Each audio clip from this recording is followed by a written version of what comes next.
Mga bro, dagdag pa sa mga nauna nating videos, ngayon meron pang plano para bumili ng bagong 80 meters multi-purpose refrigerated cargo ship na may budget na 700 million pesos.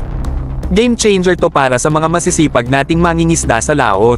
Imagine mapapanatili nilang sariwa at ligtas ang kanilang huli, salamat sa BFAR na bibili at mag-aasikaso ng distribusyon pagdating sa Pampang. Sana mga bro, simula pa lang to ng mas malalaking proyekto. Napag-usapan na natin ang tungkol sa pagdagdag ng mga barko para sa PCG at BFAR, at umaasa tayong hindi lang dito titigil ang BFAR. Kailangan nilang mag-isip ng mas malaki, mas malalaking barko, mas malalaking steelhulled fishing boats.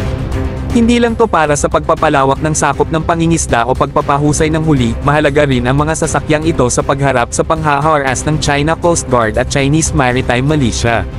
Isipin nyo to, mga Pilipinong mangingisda na lumalayag ng mas malayo, gamit ang mga barkong kayang ipaglaban ang kanilang mga sarili laban sa anumang banta. Pero hindi dito nagtatapos yan.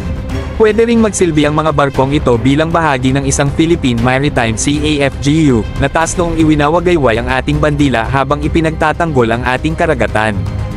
Hindi lang to tungkol sa pangingisda, tungkol to sa seguridad ng bansa at pagtatanggol ng ating soberanya. BFAR, panahon na para mag-level up. Kailangan natin ng mas malalaking barko at bangka, hindi lang para sa mga mangingisda kundi para sa bansa. Ito ang simula ng mas malakas at mas self-reliant na puwersa sa karagatan na kayang tumayo sa sarili nating mga paa. Kaya mga bro, ipagpatuloy natin ang pag-push para sa mga improvement na to, dahil nararapat lang na maging mas matibay at mas handa ang ating mga mangingisda at ang ating bansa.